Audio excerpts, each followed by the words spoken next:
और आज से 10 साल पहले जब हम गायत्री परिवार में ये देखा करते थे कि स्लम में बच्चों को जाके पढ़ाया जाता था, तो उस समय से हमारी बड़ी इच्छा थी कि हम आदरणीय चिन्मय पांडे जी महाराज से मिले। लेकिन उस समय हमको लगता था पता नहीं हम मिल पाएंगे कि नहीं, इतने महापुरुष से। और आज 10 साल लग गए, सौभाग्य प्राप्त हुआ। आपको नमन करते हैं और सौभाग्य है आप ऐसे ही प्रेरणा का स्रोत बने रहें देश के युवाओं के लिए।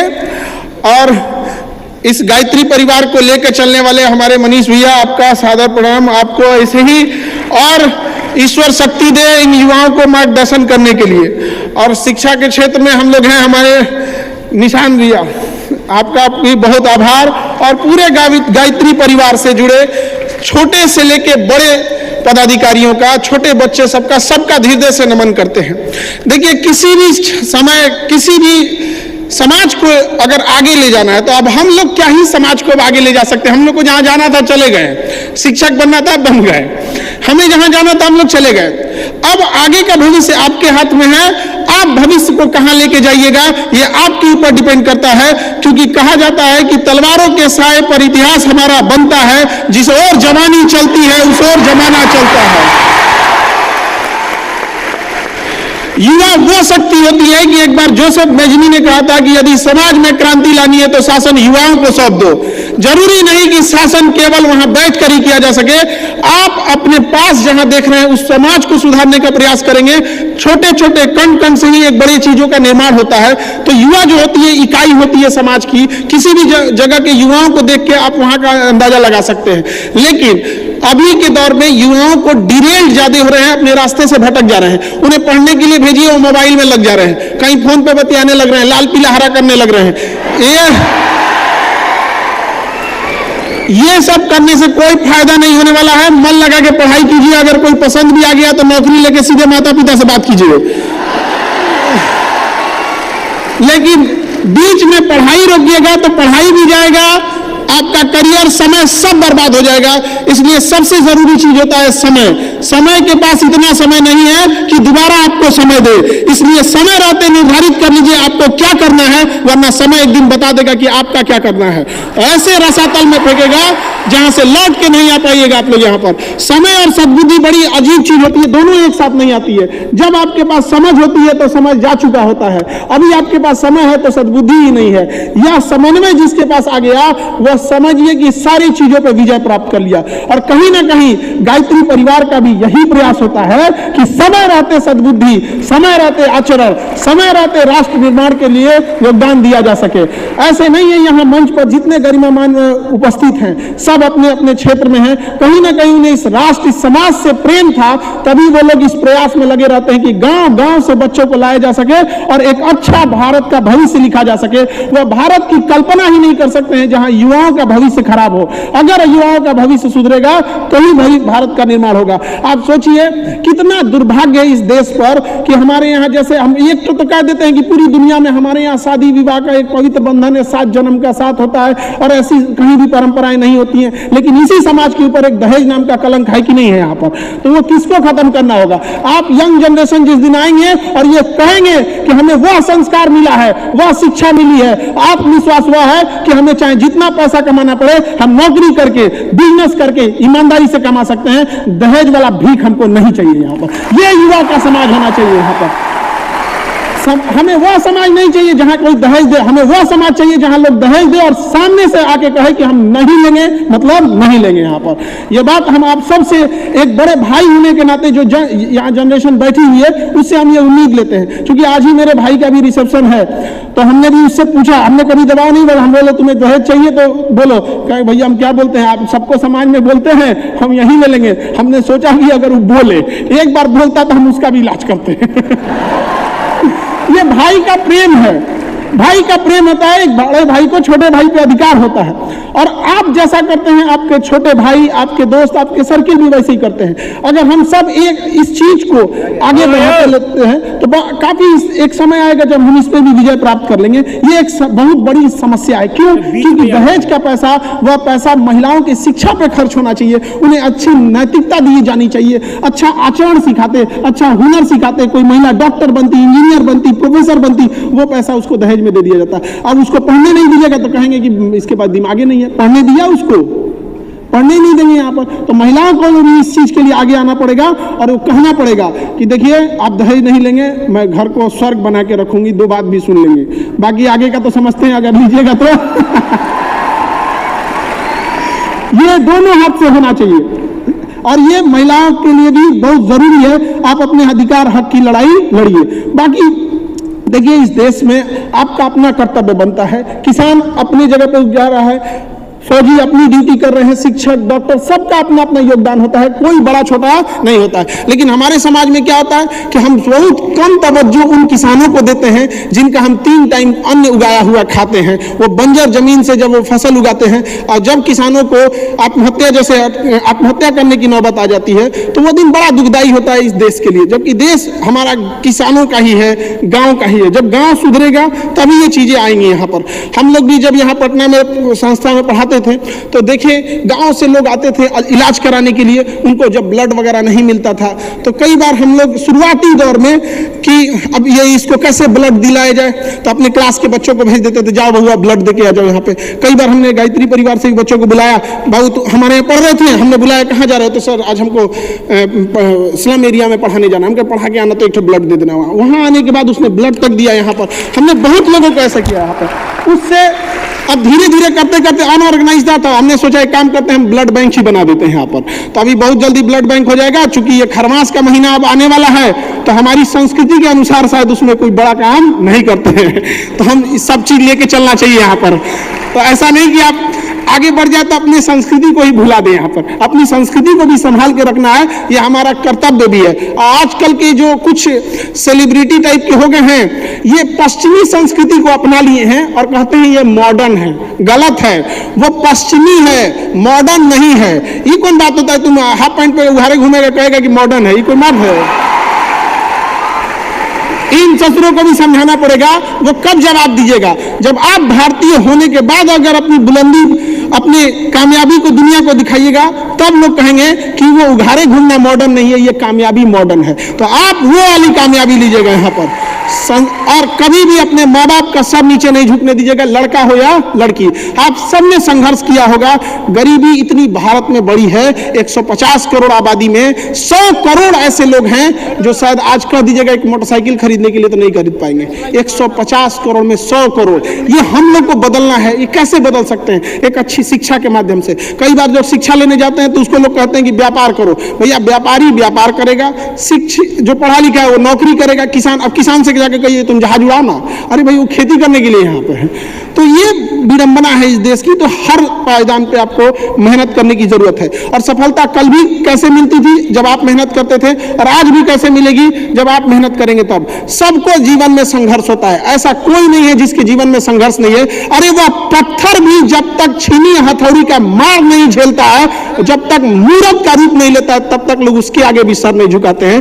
पत्थर को भी झीलना होता है, लेकिन जिस पत्थर ने चोट नहीं सहा, लोग उस पर लात रख के चले जाते हैं। तो ये तो इतिहास है। जब आपको खदान से सोना मिलता है तो सोना आभूषण नहीं होता है। उसे आभूषण बनने के लिए भी ना आप आग में तपना पड़ता है, आग में जल के तपना पड़ता है, तब जाके वो आभूषण का रूप लेता है, तो मूल्यवान होता है। आप अगर नहीं तपिएगा, नहीं बनिएगा, तो आपका कोई मोल नहीं रह जाएगा। अगर सूरज की तरह चमकना है तो सूरज की तरह जलने की क्षमता भी रखो।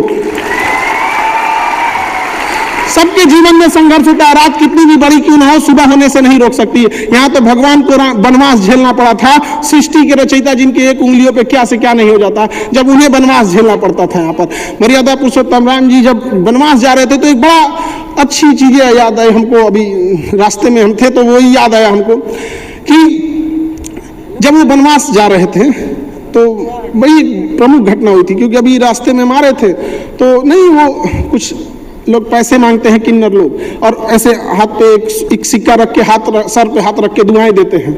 तो वहां से एक प्रचलन था कि जब राम जी जाने लगे तो अयोध्यावासी बड़ा प्रेम करते थे उनसे। सारे अयोध्यावासी रो रहे थे कि हमारे प्रभु जा रहे हैं। वो बड़ा अजीब सा मंजर था वो, और सब उनको छोड़ने आए कि हम चलते हैं चलते हैं। जब अयोध्या की सीमा समाप्त होने लगी तो वहां से मर्यादा पुरुषोत्तम राम जी लौटे, पीछे मुड़े और कहें कि आप सब लोग अब लौट जाएं, बच्चे, बूढ़े, माताएं, बहनें, पुरुष, स्त्री सब लौट जाएं, आप लोग यहाँ से अब लौट जाएं, हमारा वनवास का है, चूंकि वचन दिया हुआ है, रघुकुल रीत सदा चली आए, प्राण जाए पर वचन न जाए। तो वह वचन को तो निभाना था, तो वहां से उनकी बात मानकर लोग लौट गए। जब वनवास काट के, इतने लंबे समय का वनवास और काट के जब लौटे, तो जब अयोध्या की सीमा प्रारंभ होती है तो वहां पर कुछ किन्नर लोग खड़े थे, ट्रांसजेंडर। तो बड़ा अचंभा हुआ कि इतने लंबे वनवास करके आ रहे हैं और स्वागत में बस ये लोग हैं, और वो भी एकदम सीमा पर। तो अचंभा से पूछा गया कि ये क्या है, ये ही लोग बस हैं, स्वागत में तो होना चाहिए। कहा कि महाराज जी, स्वागत के लिए लोग वहां खड़े हैं, आप आंखें बिछाए खड़े हैं, तरस गई अयोध्यावासियों की, लेकिन यहाँ ये लोग, तो उन्होंने कहा ये लोग। कहा कि महाराज, जब आप वनवास जा रहे थे ना, तो उस समय आपने बोला था कि बूढ़े, बच्चे, स्त्री, पुरुष, महिला सब चली जाएं। आपने तो इनको बोला ही नहीं कि ये चले जाए। ये जब से वनवास में थे ये वहीं खड़े हैं, ये आए नहीं है स्वागत में, ये खड़े हैं वहीं पे। तो उस समय मर्यादा पुरुषोत्तम राम जी ने भावुक होकर कहा था कि तुम सर पे हाथ रख के जिसे आशीर्वाद दोगे उसका आशीर्वाद फलित हो जाएगा। आज भी वो परंपराएं हैं यहाँ पर। तो इस देश में तो भगवान लोगों को परीक्षा देनी पड़ी है, तो हम और आप किस डेक्ची के मसाला है, तपस्या तो करना ही पड़ेगा यहाँ पर, इससे भागना नहीं है यहाँ पर। तो इसलिए नहीं यहाँ पे। और यहाँ जब आप अच्छा काम कीजिएगा, जब भी कभी अच्छा काम कीजिएगा तो 10 लोग उंगलियां उठाएंगे। तो एक बार जरा सोचिएगा, सीता मैया को लोगों ने अग्नि परीक्षा बैठा दिया, हम लोग कौन सी हो, क्या है हम लोग? अच्छा, कहां पे बिठाया गया, कहां? लंका में नहीं, अयोध्या में बैठाया गया। तो ये क्या है, आपको प्रेरणा देता है, उनकी लीलाओं को समझिए। जब ये समाज को दिखाना था कि आप पे भी लोग उंगलियां उठाएंगे, तो आपको साहस मिलना चाहिए, आपको देखना होना चाहिए कि जब हमने भी तकलीफ उठाई है तो आप लोग को भी उठाना पड़ेगा। लेकिन याद रखिएगा, वो उंगलियां उठाने वाले को आज कोई नहीं पूछता है, लेकिन आज भी सीता मैया सबके दिलों में रहती है। तो जो आप पे उंगलियां उठाए, एक बार सोचिएगा, वो लोग ऐसे कहां खत्म हो जाएंगे पता ही नहीं चलेगा। जब लोग याद रखेंगे तो आपके उस सद्कर्मों को याद करेंगे, आपके उस भलाइयों को याद करेंगे। आप उस समाज से आते हैं भारत में जहां कहा जाता है यूनान, मिस्र, रूमा सब लूट गए हैं जहां से, लेकिन मगर है मां की नामो निशा हमारा। कुछ बात है कि हस्ती मिटती नहीं हमारी, सदियों रहा है दुश्मन जोरे जहां हमारा। पूरी कब से हम लोगों ने झेला, मिस्र की सभ्यता लूट गई, होंगो नदी की सभ्यता लूट गई, आज मेसोपोटामिया कहीं रहा नहीं, रोम की वो सभ्यता कहां मिट गई, लेकिन आज भी अमर रहा तो हमारी भारत की वो संस्कृति। जो अखंड भारत शुरू होता था, कभी अफगानिस्तान तोड़ा गया, कभी म्यांमार तोड़ा गया, कभी पाकिस्तान तोड़ा गया, कभी बांग्लादेश तोड़ा गया। हम बस ये याद दिलाना चाहते हैं कि जो चीजें तोड़ी जा सकती है उसे वापस जोड़ी भी जा सकती है, अखंड भारत भी बन सकता है। और जब आप युवाओं का एक साथ आ जाएंगे तो इसे कोई नहीं रोक सकता है। हमें लगता है कि ऐसे हमें अपने राष्ट्र के लिए हमेशा एक होकर खड़ा रहना चाहिए। हमारा झुकाव, हमारी लॉयल्टी, हमारा नैतिकता, हमारा सब कुछ समर्पण, न परिवार, न देश, न राज्य, न ही किसी पार्टी, न ही किसी मतभेद, न ही जाति, न ही धर्म, हमारा झुकाव केवल और केवल राष्ट्र के प्रति होना चाहिए। कि जब बात राष्ट्र की आएगी सब कुछ त्याग दिया जाएगा और पूरे भारत के लोग एक साथ खड़े हुए मिलेंगे तो अपने भारत के लिए, एक राष्ट्र के लिए खड़े हुए मिलेंगे यहाँ पर। तो आप सब लोगों से यही उम्मीद करेंगे कि आप लोग जहां भी हैं, जिस क्षेत्र में भी हैं, अच्छे से काम कीजिए। और एक बार उन गरीब लोगों के भी सोचिएगा जो कि मुख्य उद्देश्य है गायत्री परिवार का, कि चाहे दुश्मन लाख आगे निकल जाए, एक दोस्त पीछे छूटना नहीं चाहिए यहाँ पर। तो एक समाज के अंतिम पीढ़ी को भी आपको नहीं छोड़ना है, चाहे जहां भी हो जाइए। अभी हम तो शिक्षक हैं, हमको तो सुई मारने नहीं आए, हम डॉक्टर तो है नहीं, लेकिन अभी हम लोग ने हॉस्पिटल बना रहे हैं यहाँ पे। जब इतने मजबूर हो जाते थे लोगों को देखते हुए, कोई 8,000 10,000 का जब MRI करते थे, हमने बोला कि आज भैया हम यहाँ पे उसका आधा का आधा में कर दे, एकदम यहाँ जितना लगता है यहाँ एकदम मिनिमम से मिनिमम में। तो अभी हमको भी बड़ा उसमें हेक्टिक हो जाता है कि इधर एक कोचिंग देखना है, फिर इधर हॉस्पिटल देखना है। अभी कैंसर हॉस्पिटल के लिए वर्क कर रहे हैं, तो बड़ा लंबा हो जाता है। लेकिन फिर भी हमेशा याद रखिएगा, समाज के लिए जब आप कभी काम कीजिएगा ना, आपको थकान महसूस नहीं होगी, क्योंकि उस समाज की दुआएं आपके साथ रहेंगी यहाँ पर। और यह भारत का समाज है, हम सबको एक मिलकर रहना है। भारत कोई जमीन का टुकड़ा नहीं है जिसे अंग्रेज आके बांट के चले जाएंगे तो इसकी संस्कृति। भारत एक विचारधारा है, विचारधारा को कोई बांध नहीं सकता है, विचारधारा को कोई रोक नहीं सकता है। आज भी आप हिंदुस्तानी पासपोर्ट लेके जाएंगे तो दुनिया आपको इज्जत के नजर से देखेगी, ये देख के नहीं देखेगी कि कहीं फट जाएगा तब क्या होगा। यहाँ पर ये हमारी संस्कृति है और ये संस्कृति को हमने बना के रखा है। हम एक शिक्षक हैं, हम एक शिक्षक हैं, हम शिक्षकों के बीच में हमेशा ये बात कहते हैं।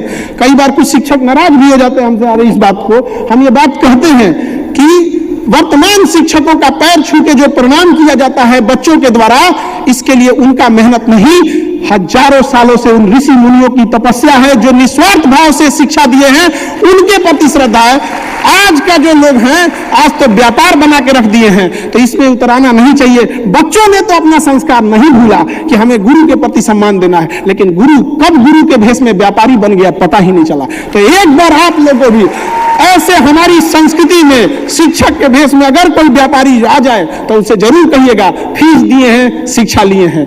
जब आप गुरु के गुरु दक्षिणा लेंगे तो सम्मान भी होगा।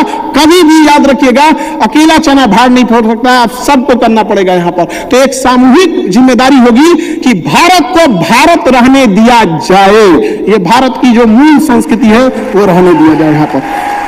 चूंकि समय अभाव है और हमारे सामने आदरणीय चिन्मय पांडे जी महाराज जी हैं, तो इतने बड़े वक्ता के सामने बोलना थोड़ा सा अपने आप में संकोच लगने लगता है।